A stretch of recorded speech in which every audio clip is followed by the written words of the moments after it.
Terlalu baik Engkau dalam hidup setiap kami Tuhan Yesus. Terlalu indah, terlalu mulia segala rencana dan rancangan-Mu dalam setiap kami ya Bapa. Dengan apakah kami membalas semua kebaikan-Mu Tuhan, selain dengan memberikan hidup kami sepenuhnya Tuhan. Tubuh, jiwa, roh kami, pikiran kami, kehendak kami, rencana masa depan kami. Semua yang telah kami lalui dalam hidup ini Tuhan Yesus, kami persembahkan sepenuhnya ke dalam tangan-Mu Tuhan. Pakailah hidup kami Tuhan Yesus bagi kemuliaan-Mu, untuk membawa hormat pujian bagi-Mu, untuk menyenangkan hati-Mu ya Bapa.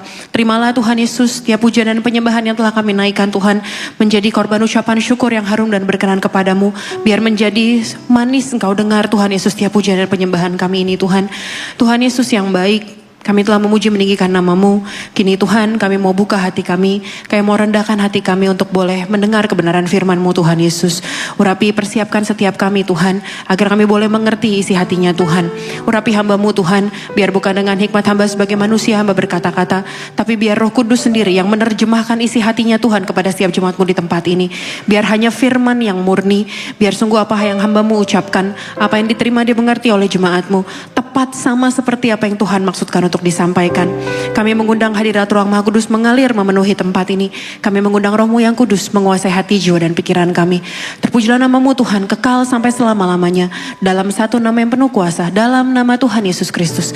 Kerinduanku Church, dengan bangga sama-sama kita katakan amin. Berikan tepuk tangan kemuliaan buat Tuhan kita. Silakan duduk kembali Bapak Ibu Saudara sekalian dikasihi oleh Tuhan.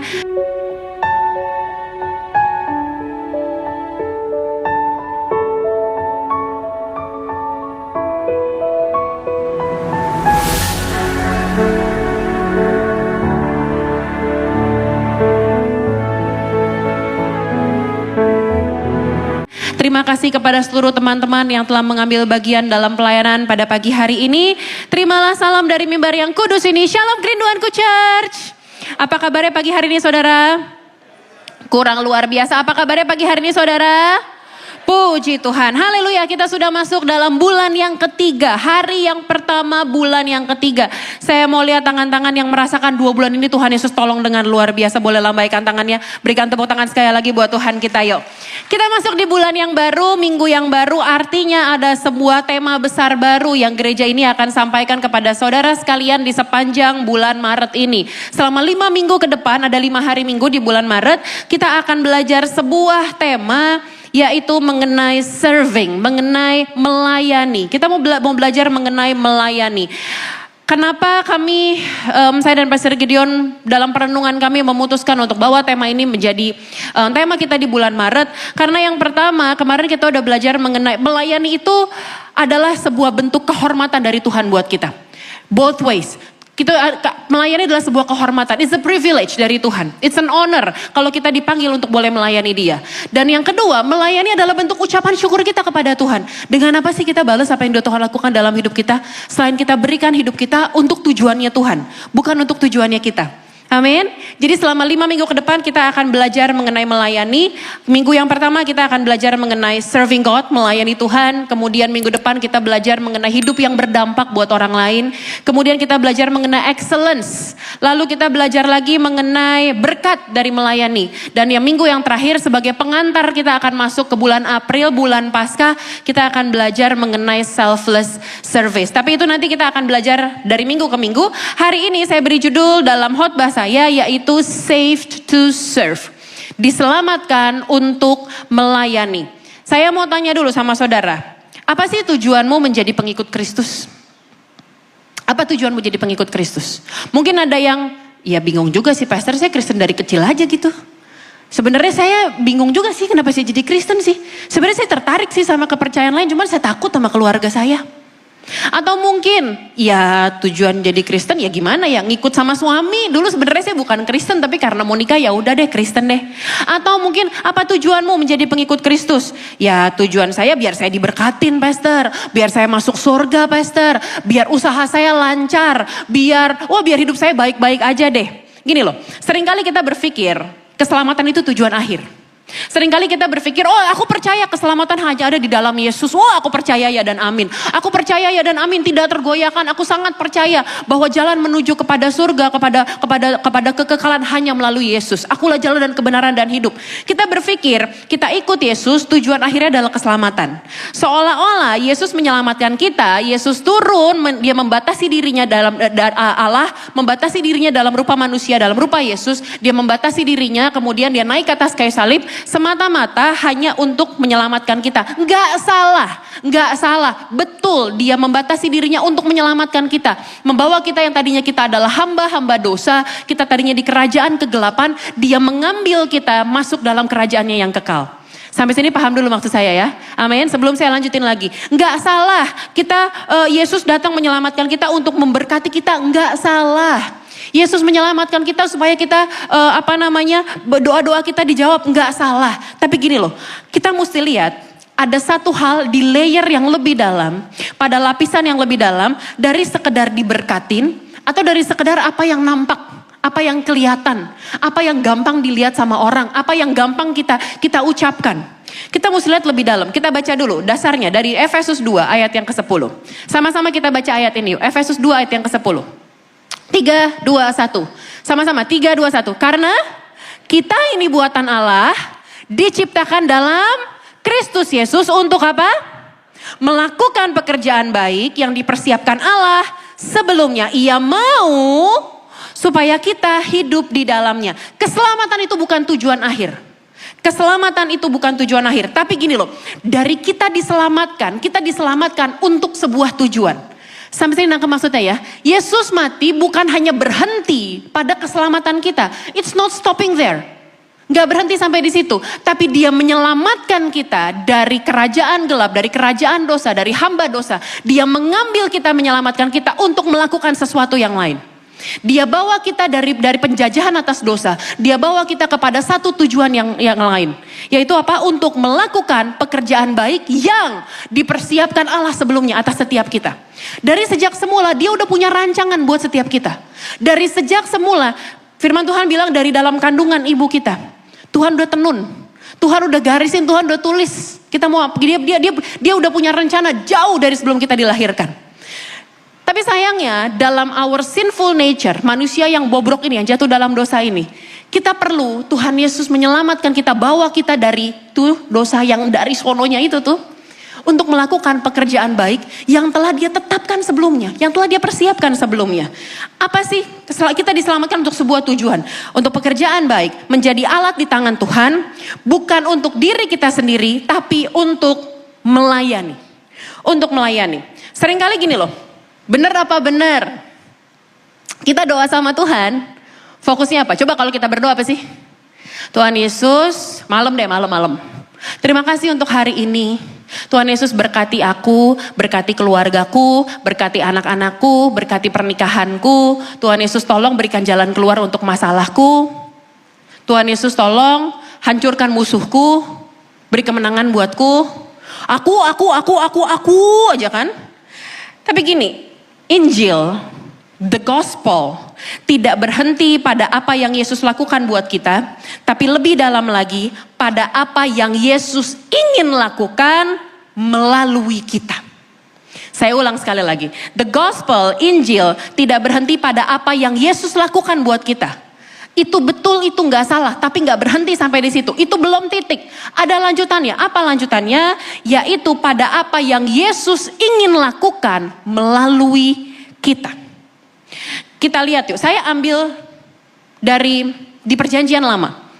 Kisah ketika bangsa Israel dibebaskan dari Mesir, dari perbudakan di Mesir. Saudara kalau perhatikan, ingat gak? Saya flashback dikit ya, saya parafrase dikit ceritanya. Kita tahu bahwa bangsa Israel beratusan tahun di bawah penjajahan di Mesir oleh Firaun. Firaun yang sebelumnya, Firaun yang zamannya Yusuf, mengasihi Yusuf dan bangsa Israel. Tapi kemudian ketika berganti Firaun, mereka memperbudak bangsa Israel. Mereka bikin mereka kerja paksa, diperbudak habis-habisan deh pokoknya deh. Mereka menderita lah pokoknya. Mereka menjadi budak di tanah Mesir.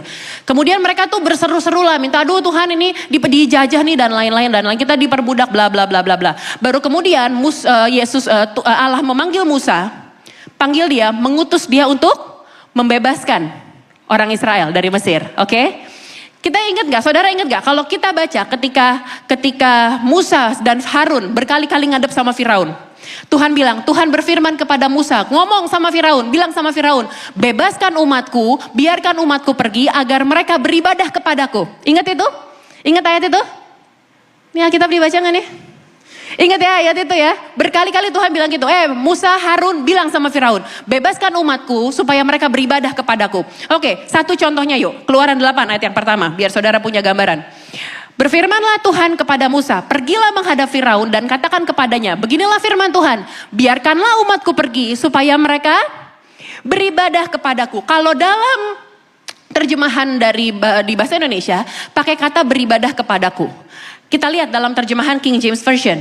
And the Lord spoke to Moses, go unto Pharaoh and say unto him, thus saith the Lord, let my people go, that they may serve me, that they may serve me. Saya kemudian bertanya-tanya, kenapa dalam bahasa Indonesia diterjemahkan beribadah, tapi dalam versi King James Version dikatakan serve.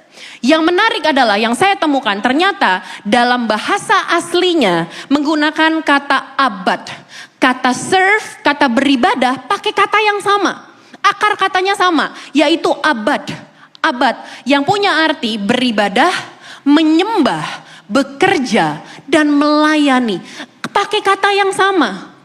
Dalam konsep kita zaman sekarang, beribadah dan bekerja dua hal yang berbeda. Melayani dan bekerja dua hal yang berbeda. Tapi pakai konsepnya pada zaman Alkitab, pakai kata yang sama, abad.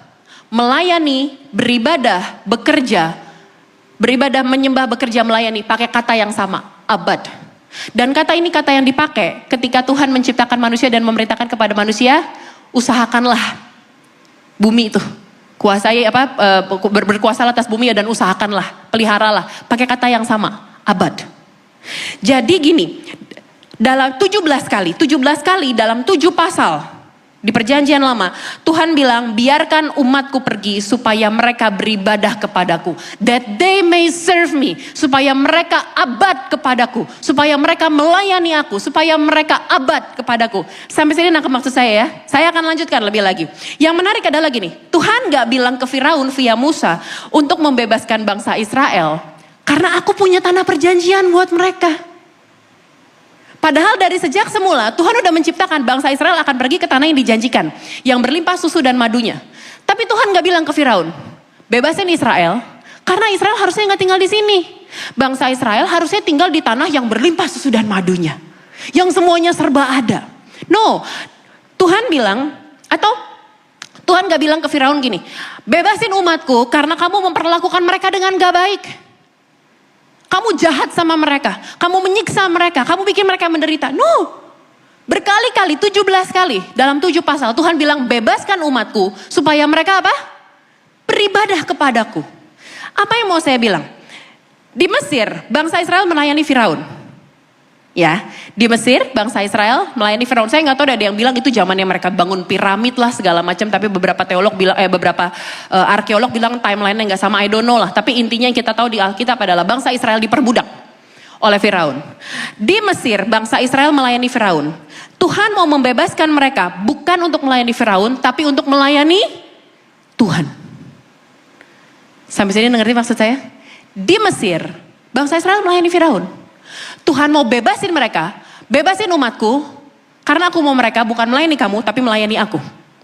Kalau saya terjemahkan secara bebas seperti itu saudara. Idenya Tuhan untuk menebus, untuk membebaskan, untuk menyelamatkan, bukan untuk membebaskan dari kesulitan dan penderitaan, tapi untuk melayani Tuhan. Sementara yang menarik gini loh, di kepalanya bangsa Israel, di otaknya mereka, di pikirannya mereka di Mesir menderita. Terus Tuhan janjiin mereka untuk dapetin tanah yang berlimpah susu dan madunya. Jadi punya tanah sendirilah. Lalu di otaknya mereka, oh akhirnya Tuhan kirim Musa nih. Tuhan kirim seorang yang akan membebaskan kita nih, namanya Musa nih. Lalu kemudian mereka berpikir, Tuhan bebaskan mereka. Padahal makanya di padang gurun, gini loh, perintah Tuhan bebasin supaya bangsa Israel beribadah kepadaku di padang gurun. Tapi yang dilakukan sama bangsa Israel di padang gurun bukannya beribadah, bukannya menyembah, bukannya melayani, tapi apa? Komplain. That's right. Tapi komplain. Disuruhnya dibebasin untuk melayani, tapi bangsa Israel pakai agendanya mereka sendiri. Jadinya mereka complaining. Mereka terus ngeluh, mereka berpikir, mereka mengeluh, mereka bilang, makannya begini lagi, roti ini lagi, makanan ini bosen, hambar, gak ada rasanya. Di Mesir kita enak makan daging. Nih Musa nih bener-bener ya Musa, jangan-jangan Musa sengaja deh. Musa kayaknya cuma pengen menghancurkan kita deh, pengen bikin kita mati di padang gurun deh. Udah enak-enak kita tinggal di sana, tiap hari makan daging. Di otaknya bangsa Israel, Tuhan melayani agendanya mereka. Bukan mereka melayani agendanya Tuhan. Halo. Firaun aja tuh tahu loh.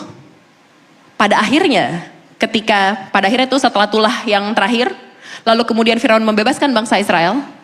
Firaun bilang apa? Udah deh, pergi semua bangsa Israel, bawa semua bangsa Israel. Biarkan mereka beribadah kepada Tuhan di padang gurun. Firaun aja tahu, bebasin bangsa Israel buat mereka melayani Tuhan.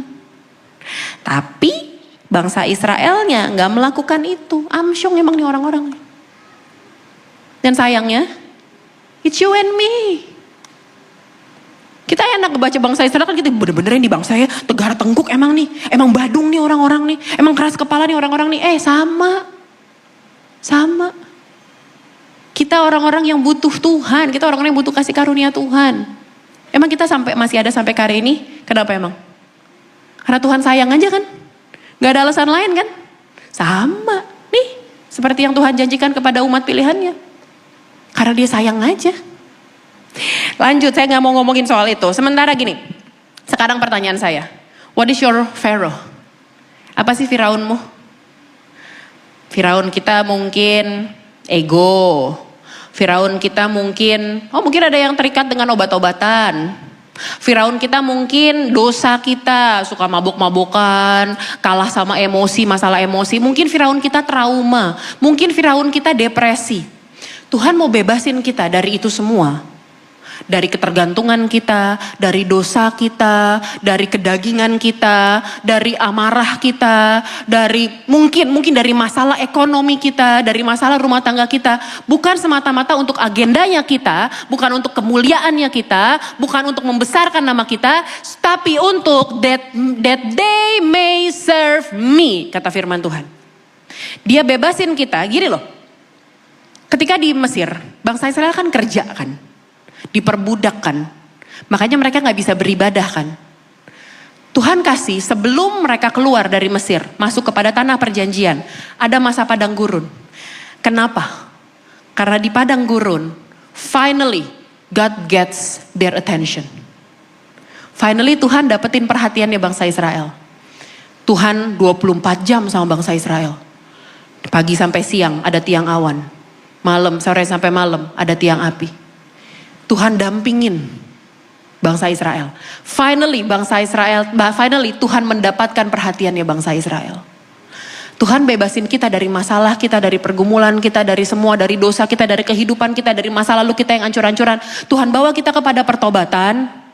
Sebelum kita nyampe pada kekekalan, He wants to get our attention. Untuk fokusnya melayani Tuhan. Fokusnya to serve Him. Sekarang kita tahu the purpose of God for you is to serve Him. Tujuannya Tuhan menyelamatkanmu dan aku adalah untuk melayani Dia. Amin. Ini nggak suka emang nih khotbah begini nih orang-orang nih.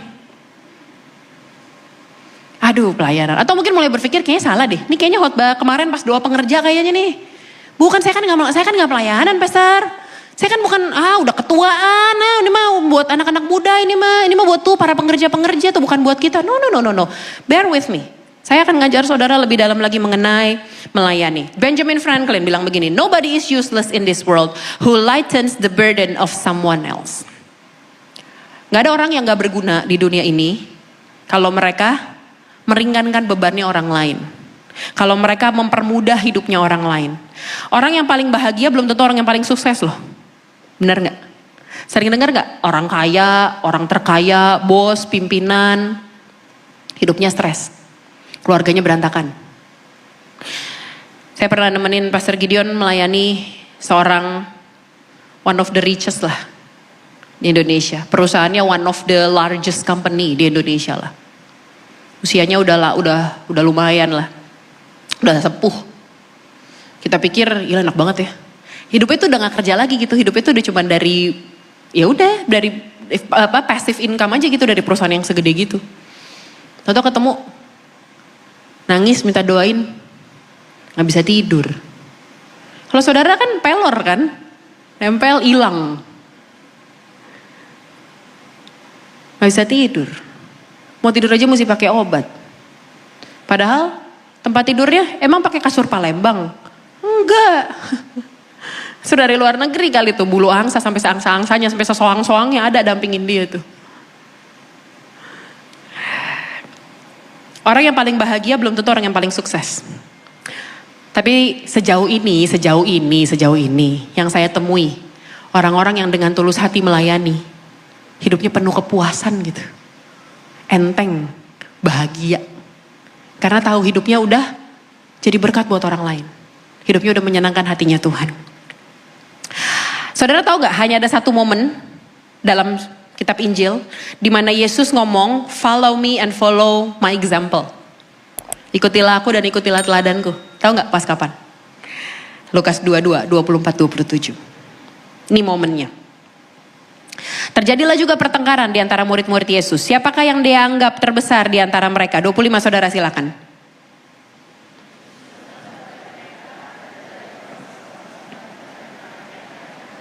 Dan orang-orang menjalankan kuasa atas mereka disebut pelindung-pelindung. 26. Tetapi kamu tidaklah demikian. Melainkan yang terbesar di antara kamu hendaklah menjadi sebagai yang paling muda. Dan pemimpin sebagai pelayan. 27. Sebab siapakah yang lebih besar? Yang duduk makan atau yang melayani? Bukankah dia yang duduk makan? Tetapi aku ada di tengah-tengah kamu sebagai Yesus tuh, raja segala raja tuh. Penguasa langit dan bumi tuh. Kalau lagu mah bilangnya gunung tunduk laut bergelora mendengar namanya. Tapi dia bilang, aku ada di tengah-tengah kamu sebagai pelayan.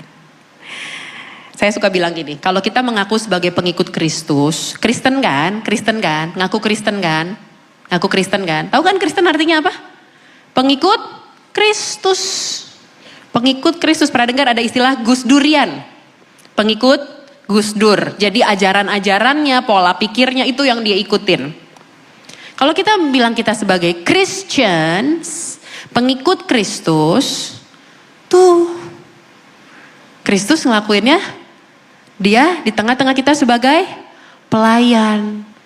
Tapi apakah kita yang mengaku sebagai pengikut Kristus ada di tengah-tengah sebagai bos, sebagai pembesar dan pelindung kalau kata tadi tuh firman Tuhan bilang. Ada 3 prinsip dalam melayani Tuhan. 3 principles of serving God. Yang pertama, servant leadership as our identity.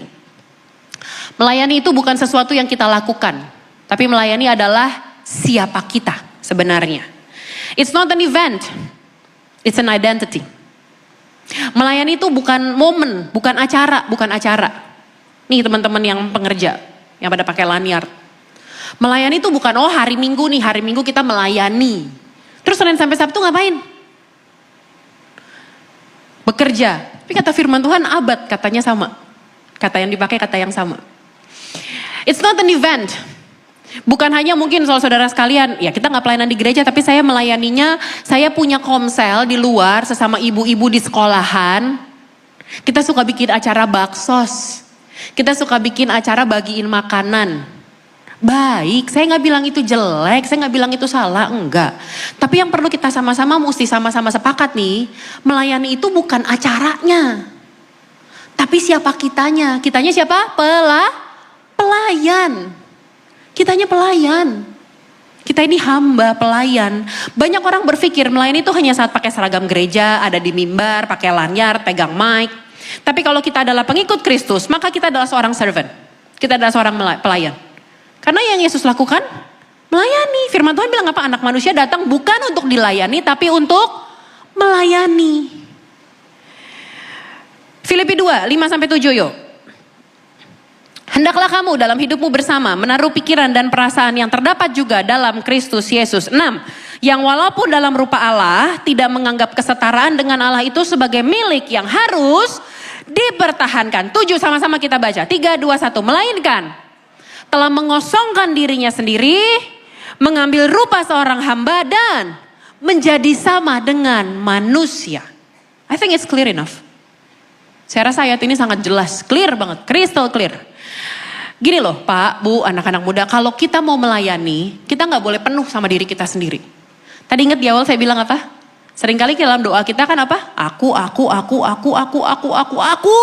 terus. Pas giliran inget, Roh Kudus ingetin untuk doain orang lain, ya udah ngantuk.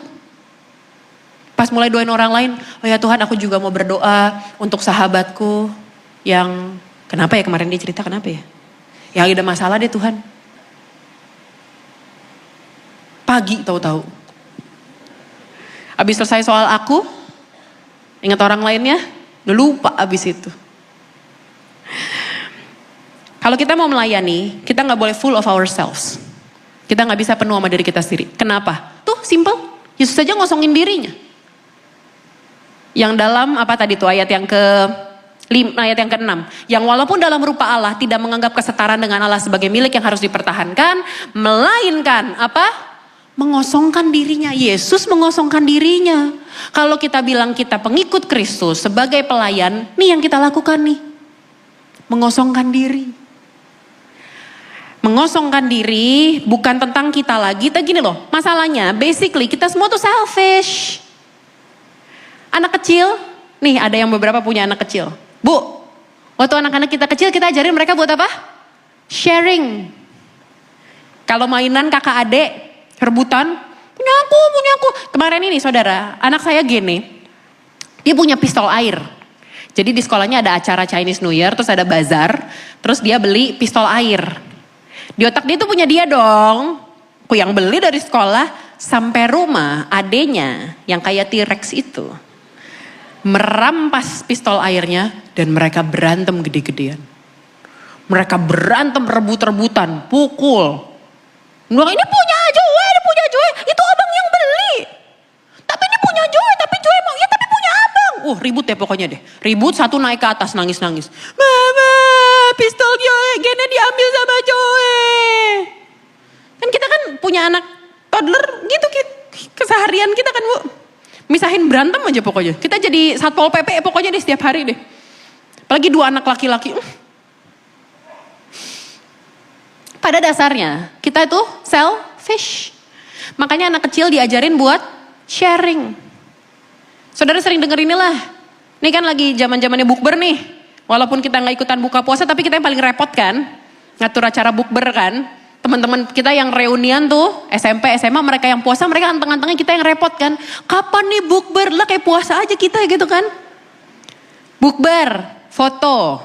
Minta mbak-mbaknya, mbak fotoin dong. Nih ada kameramen paling tahu nih, ada fotografer pasti paling tahu nih. Fotoin dong. Terus lihat, ih gonya gendut. Mau yang lain lebar kayak bodo amat. Mau yang lain miring kayak merem kayak gak peduli. Pada dasarnya kita semua selfish. Makanya kita dipanggil untuk melayani. Memang matiin kedagingan kita. Karena kita harus ngosongin diri kita. Mana bisa kita melayani kalau mikirinnya soal kita doang, gak bisa. Kita melayani karena kita berpikir apa yang bisa kita lakukan buat orang lain. Bukan mikirin diri kita sendiri, tapi mikirin orang lain. Melayani berarti melawan keegoisan kita. Melayani berarti melawan kesombongan kita. Benefitnya buat siapa? Bukan hanya buat orang yang kita layani, tapi terlebih lagi buat siapa? Buat kita. Melayani itu membentuk karakter kita loh. Melayani itu ngikis ego kita, ngikis kesombongan kita, ngikis keegoisan kita. That's the essence of serving. Contohnya, orang Samaria milih jalan yang gak enak, yang gak nyaman. Orang Samaria sama orang Yahudi katanya musuhan kan. Mereka musuhan. Lihat orang Yahudi jatuh, udah habis-habisan hampir mati. Lewat sebelumnya apa? Imam dan orang Lewi. Orang Lewi tahu kan orang Lewi siapa? Orang Lewi adalah suku yang dikhususkan untuk melayani. Ada imam. Hebat dong, harusnya dong. Harusnya sih paling dong dalam melayani orang lain dong, dalam berbuat kasih dong. Tapi ngelihat orang itu, apa yang Alkitab bilang? Mereka jalan, ngeliatin. Di otak saya sih, kan mereka orang Lewi nih, imam nih. pengerja nih. Mereka lakuin paling aduh kasihan ya, doain deh. Tapi berbuat sesuatu gak? Enggak. Malah orang Samaria yang dimusuhin sama orang Yahudi, yang memilih jalan yang gak nyaman. Memilih jalan yang gak enak. Ambil tuh orang, bawa ke penginapan, kasih duitnya buat nanggung kesembuhannya. Dia bilang kalau kurang kabarin, nanti pas gue balik gue ganti duitnya. Mengambil jalan yang gak nyaman. Matius 10 ayat 39 makanya bilang begini. Barang siapa mempertahankan nyawanya, ia kehilangan nyawanya. Barang siapa kehilangan nyawanya karena aku, ia akan memperolehnya. Melayani itu, tadi saya bilang, bukan hanya teman-teman tuh yang tadi ada di mimbar, yang ada di FOH belakang, yang tadi nyambut saudara sekalian. Kita semua dipanggil untuk melayani. Jadi maksudnya gimana Pastor? Oke deh tampilin QR code rekrutmen, saya akan daftar pelayanan. Enggak, bukan gitu. Kalau saudara semua pelayanan, jemaatnya siapa? Kalau semua saudara pelayanan udah penuh nih, udah penuh. Jemaatnya gak punya tempat duduk. Tapi saudara bisa loh melakukan satu perbuatan kasih. Buat keluargamu, buat ART di rumah. Ini kan lagi mereka mau mudik kan, bentar lagi kan. Kasih THR lebihan lah. Titipin apalah nih ya buat ibu kamu, buat anak di kampung. Saya beliin mainan, saya beliin baju buat hari rayanya mereka. Tuh satpam di depan. Atau kalau punya komunitas komsel, ibu-ibu biasanya tuh ada grup mami-mami TK gitu kan. Jangan cuma ngumpul ngegosip doang gitu loh, ngafe cantik, janjian pilates bareng, padel. Do something. Lakuin sesuatu. Saya akan masuk kepada poin itu nanti di bawah. Kita lanjut dulu poin yang kedua. Serving gives you the way up. Melayani memberikan kamu jalan naik ke atas. Masalah terbesar manusia tadi saya bilang apa? Keegoisan. Dan melayani adalah obat, penawar racun dari ego itu. Ketika kita melayani, kita tuh berhenti mengasihi diri sendiri. Karena kenapa? Karena lihat orang lain perlu ditolong. Kalau kita nggak melayani, fokusnya kan sama kita doang kan. Kita cuma fokusnya sama siapa? Bayangan kita lihat di cermin. Aduh ilah umur udah segini masih jomblo aja. Baru kemarin putus. Dideketin, udah ada yang deket. Dia balikan sama mantannya. Mau jadi apa gue? Kita fokusnya sama diri sendiri. Tapi ketika kita melayani, kita tuh kayak buka jendela gitu. Yang tadinya bayangan yang di kaca itu kita lihat tuh jendelanya ketutup. Kita ngeliat bayangan kita doang, kita mengasihani diri kita ngelihat flaws-nya kita. Aduh jerawatan, aduh ada kantong mata. Kita melihat semua keburukannya kita mengasihani diri kita sendiri. Tapi ketika kita melayani, kita buka jendela itu dan kita mulai lihat orang lain. Halo. Melayani gak lagi mikirin apa yang kurang dalam diri saya, tapi apa yang bisa saya lakukan untuk orang lain. Apa impact, dampak yang bisa saya perbuat buat orang lain. Ada dua kontras jalan dalam mencari kepuasan. Manusia kan pengen cari kepuasan kan. Dan sayangnya manusia gak pernah puas. Manusia gak pernah puas. Tapi ada dua cara manusia dalam mencari kepuasan. Yang pertama caranya dunia. Apa caranya dunia?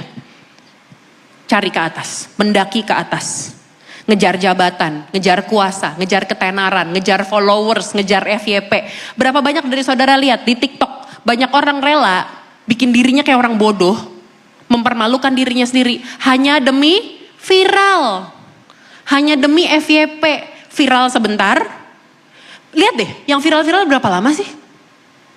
Berapa lama sih? 2-3 bulan. Terus akan muncul lagi yang lain. Dan manusia selalu berusaha untuk cari tuh fokusnya pada posisi, pada prestisnya.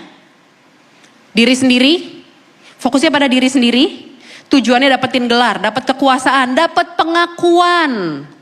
Masalahnya kita semua tuh. Saya gak bilang masalah saudara, masalah kita. Kita kejar pengakuan. Fokusnya apa? Pengen dilayanin. Semakin tinggi seseorang, semakin banyak orang yang dia harapkan untuk melayani dia. Kesuksesan diukur dari apa? Berapa banyak asistennya. Berapa banyak PRT di rumahnya. Itu rumahnya gede banget loh. Kamarnya 15. Toiletnya 20. Toilet umum apa gimana itu? ART-nya 30. Satu anak 3 ART-nya. Kita pikir kesuksesan seseorang diukur dari itu. Kita berpikir caranya dunia, pakai orang lain. Orang lain dianggap sebagai alat atau anak tangga. Untuk dia ngedaki, injek yang di bawah, yang penting dia bisa naik ke atas. Injek orang lain, yang penting dia dapat muka. Injek bawahanmu, injek timmu, yang penting di hadapan bos, gue yang kerjain. Gue yang lakuin ini semua. Simbolnya tahta, pengen duduk, capai sesuatu, capai sesuatu, capai sesuatu, ngejar posisi, ngejar jabatan. Tapi caranya kerajaan surga, kalau saudara pernah dengar istilah ini, servant leadership. Kepemimpinan yang melayani, yang diajarkan oleh satu tokoh yang sungguh luar biasa, namanya Yesus. Dia raja segala raja, tapi dia turun melayani. We all know about this lah. Caranya kerajaan surga gimana? Tujuannya itu bukan buat saya, dan saya. Tapi bagaimana saya memberi dampak buat orang lain. Apa yang bisa saya lakukan? To ease their pain. To lighten their burden. Apa yang bisa saya lakukan untuk menghibur dia, untuk nolong dia, untuk membantu orang lain bertumbuh. Membangun orang lain. Dan simbolnya yang menarik nih. Kalau caranya dunia, simbolnya tadi apa? Tahta, jabatan, slip gaji. Tapi simbolnya, caranya Tuhan, the kingdom's way. Simbolnya air dan baskom. Air dan baskom. Yohanes 13 ayat yang ketiga sampai kelima.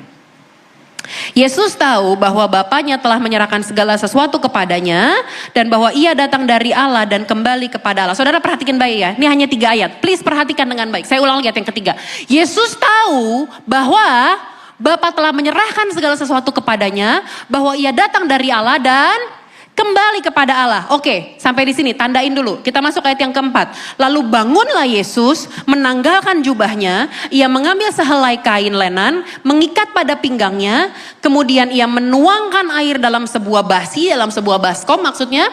Lalu mana tadi? Dan mulai membasuh kaki murid-muridnya, lalu menyekanya dengan kain yang terikat pada pinggangnya itu. Saudara perhatikan urutannya dari ayat ketiga, keempat, dan kelima tadi. Yang pertama dibuka dengan Yesus tahu. Yesus tahu apa? Bahwa Bapa kasih kuasa sama dia. Oke? Yesus tahu bahwa dia punya kuasa. Yesus tahu kuasanya.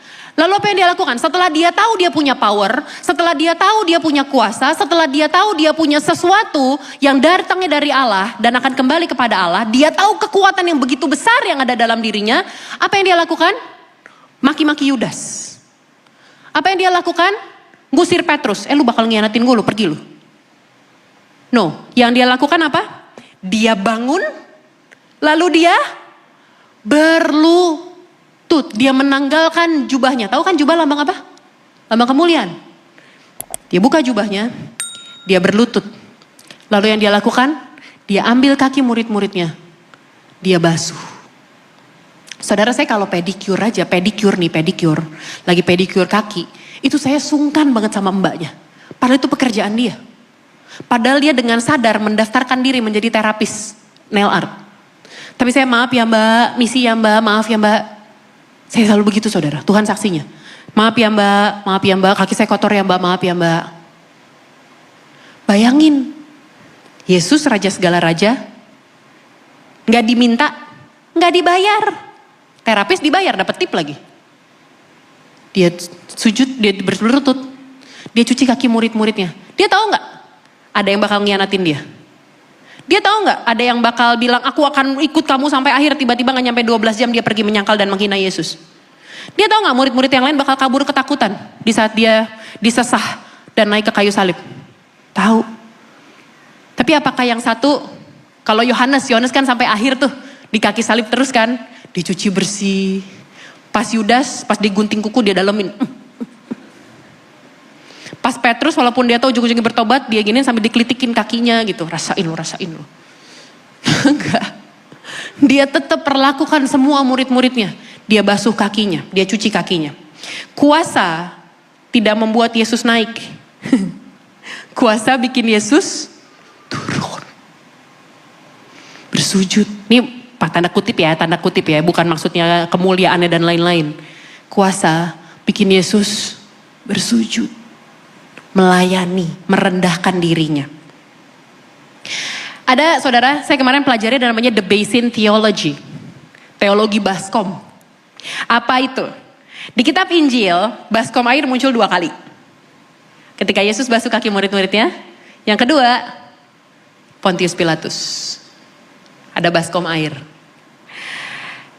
Matius 27 ayat 24. Tadi kan kita udah baca yang Yesus ya. 27-24. Ketika Pilatus melihat bahwa segala usaha akan sia-sia, malah mulai sudah timbul kekacauan, ia mengambil air, membasuh tangannya di hadapan orang banyak dan berkata, aku gak bersalah terhadap orang ini. Urusin sendiri. It's your responsibility. Itu urusan kamu, tanggung jawab kamu. Perhatikan lagi polanya. Perhatikan polanya. Tadi Yesus kita lihat ya. Dia tahu dia punya kuasa. Dia bangun, dia bersujud, dia basuh kaki. Yang dilakukan sama Pilatus. Dia melihat tekanan ketika Pilatus melihat segala usaha akan sia-sia. Orang-orang mau ribut nih, mau demo nih. Dia melihat tekanan, dia takut kerusuhan, dia takut nama baiknya. Kemudian dia ambil air, dia cuci tangan, dia lari dari tanggung jawabnya sebagai gubernur di Yerusalem pada masa itu. Pilate took the basin of water and put himself first. But Jesus took the basin of water and put others first. Pilatus ngambil baskom, dirinya yang pertama. Dia nyelamatin dirinya dulu. Dia nyelamatin mukanya dulu. Dia main aman. Dia selamatin nama baiknya di hadapan kaisar. Dia selamatin tahtanya. Karena kenapa? Menurut sejarah saudara, karena pada masa itu Pilatus tuh kan disebelin sama orang-orang. Karena ya masalah pajak ya masalah politik lah. Jadi mulai kedengeran lah di telinga kaisar. Wah, Pilatus mulai diributin nih. Pontius Pilatus mulai diributin nih sama orang-orang. Maka kalau sampai terjadi kekacauan, sampai terjadi demonstrasi, posisinya bisa diganti sama kaisar. Dia bisa dilengsarkan karena dianggap gak benar menjadi gubernur Romawi pada masa itu. Pilatus nyelamatin mukanya dulu. Tapi yang dilakukan sama Yesus, dia pakai air untuk menyelamatkan orang lain. Untuk menyelamatkan murid-muridnya. Untuk melayani murid-muridnya. Amin. Dan justru karena itulah dari Yesus melayani, kita tahulah dia melayani merendahkan diri sampai mati, dia bangkit, dia duduk kembali sebagai raja di atas segala raja.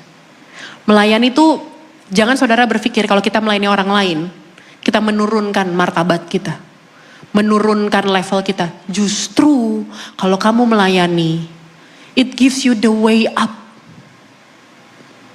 Saudara kalau misalnya pas zaman kampanye, zaman pemilu, udah sebel kan denger janji-janji para calon-calon itu kan.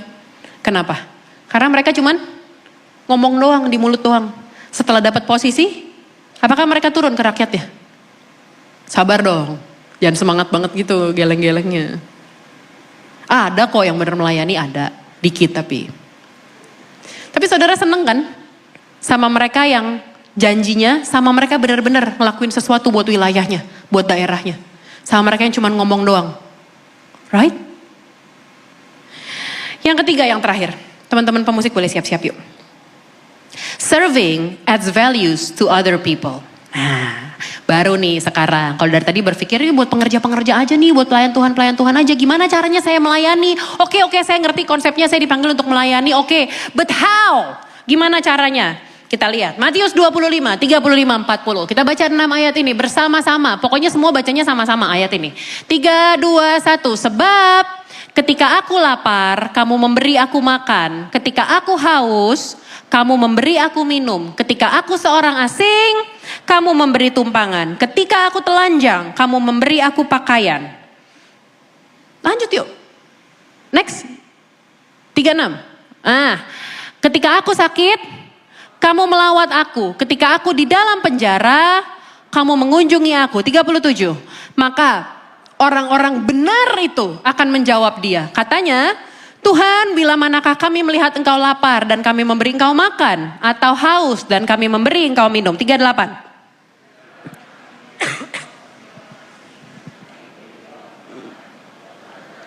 Dan kami memberi engkau pakaian, bila manakah kami melihat engkau sakit atau dalam penjara dan kami mengunjungi engkau. 43, 21. Dan raja itu akan menjawab mereka, aku berkata kepadamu, sesungguhnya segala sesuatu yang kamu lakukan untuk salah seorang saudaraku yang paling paling hina ini, kamu melakukannya. Jangan bilang kamu melayani Tuhan kalau kamu gak peduli sama orang sekitarmu. Dah, simple, itu aja. Jangan bilang kamu melayani Tuhan, jangan bilang kamu hamba Tuhan, jangan bilang kamu pengikut Kristus. Kristen, pengikut Kristus. Kalau tidak melayani, kalau tidak peduli sama orang sesamamu. Yesus sangat-sangat menghargai orang lain loh. Sehingga ketika kita melayani orang lain, ketika melayani mereka, He takes it personally. Dia nganggap apa yang kita lakuin buat orang lain, di mata Tuhan, dia ngelakuinnya kayak buat dia. Personal. He takes it personal. He takes it personally. Dan yang menarik, ayat ini gak ngomongin. Kalau kamu, apa tadi tuh? Melihat orang asing, beri tumpangan, orang yang gak pakai baju, kasih pakaian, orang sakit, orang dalam penjara mengunjungi. Gak dibilang tuh, yang sama-sama Kristen. Yang sama-sama sesuku. Yang sama-sama segereja. Gak ada keterangannya, gak ada bintang kecil di atas, ada keterangan di bawah. Syarat dan ketentuan berlaku. Titik 2, 1. Hanya kepada kalangan sendiri. Suka lihat gitu gak? Khusus kalangan sendiri. 2, hanya sesama kerinduanku church. 3, yang sama-sama orang Batak. Yesus bilang, yang kamu lakukan kepada salah seorang saudaraku yang paling hina ini. The outcasts. Orang-orang yang dipinggirin, yang gak dianggap, yang diremehin, siapapun dia, apapun latar belakangnya. Kamu melakukannya buat Tuhan. He takes it personally. Kita mengasihi orang lain, kita melayani orang lain. Artinya, you serve God. You serve God. Jadi jangan berpikir gini, orang suka gini, saya udah ketuaan. Udah lewat masanya untuk melayani. Kata siapa? Kata siapa? Ngasih manfaat buat orang lain, berbuat baik buat orang lain. Kata Tuhan, kamu melakukannya untuk aku. Atau bilang, saya masih terlalu muda, masih anak-anak, masih SMP. Terus? Emang kamu gak bisa jadi berkat buat teman-temanmu? Serving God is not abstract. Melayani Tuhan tuh gak abstrak. Gak jelas gitu. Ya gambarannya ya pokoknya melayani lah. Pokoknya ya pelayanan lah pokoknya. Enggak. Melayani Tuhan tuh ada action nyata. Dan dihidupi sehari demi sehari. Tadi saya katakan, it's not an event. It's an identity. Kita sering bilang mau melayani Tuhan, tapi tadi saya bilang udah ketuaan, tapi sibuk, tapi inu banyak alasannya, pokoknya dia alasan aja. Suruh melayani ada aja alasannya. Yang bilang suruh melayani di gereja siapa? Kan punya tetangga, kan punya karyawan, kan punya temen. Gak usah yang kenal deh. Kalau misalnya gak punya teman, pastor saya introvert.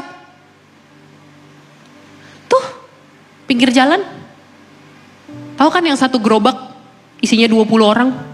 Yang kayak film Dono gitu, kalau anaknya keluar gue gak bisa habis nih orang. Apa susahnya sih? Saudara bisa beribadah dengan nyaman. Mungkin kesini naik mobil.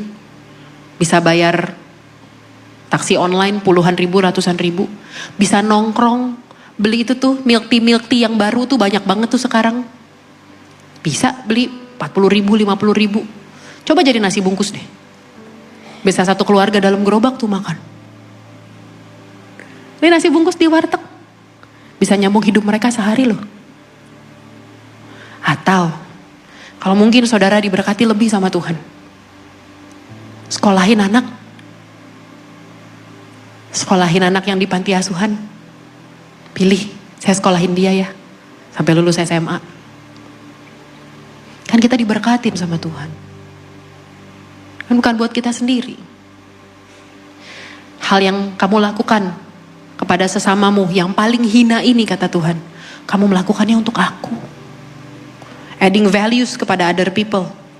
Kasih nilai tambah buat mereka. Bermanfaat buat mereka. Melakukan sesuatu yang meringankan beban mereka. Do something for them.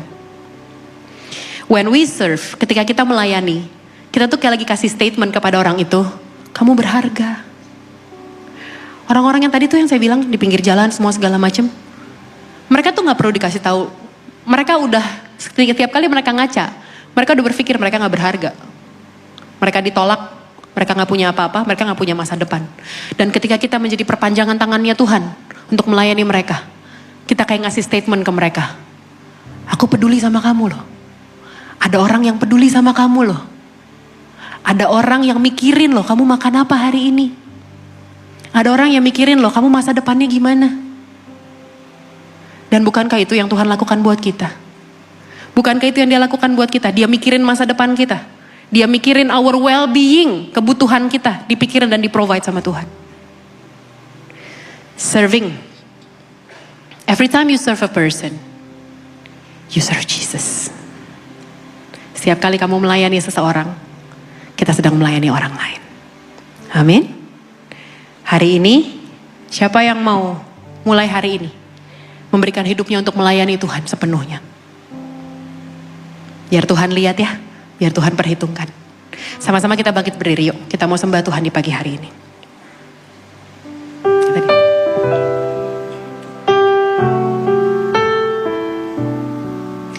Ini janji kami di hadapan-Mu Tuhan Yesus. Mau melayani-Mu Tuhan. Apa yang bisa kami lakukan untuk melayani-Mu? We will do it Lord. Kita di hadapan Tuhan di pagi hari ini. Seperti pada pagi hari ini. Kami bawa hidup kami persembahan bagi-Mu Tuhan. Sampai akhir ku menutup mata. Melayani-Mu Tuhan. Ku tetap setia untuk melayani-Mu. Ku tetap setia untuk melayani-Mu.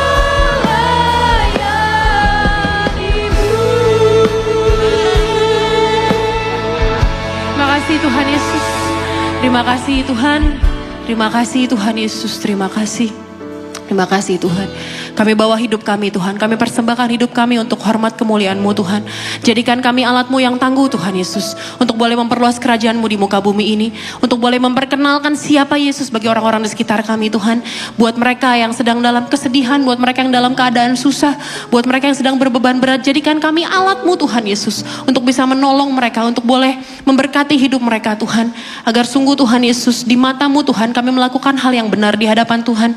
Kami melayani-Mu dengan segenap hati kami Tuhan Yesus. Kami berikan hidup kami untuk hormat kemuliaan nama-Mu. Hanya untuk menyenangkan hati-Mu saja ya Bapa. Materaikanlah firman-Mu Tuhan Yesus berakar, bertumbuh, berbuah lebat dalam kehidupan setiap umat-Mu yang mendengar firman-Mu pada pagi hari ini. Tuhan Yesus, sebagai rasa ucapan syukur kami, izinkan kami Tuhan membawa persembahan kami yang terbaik bagi-Mu.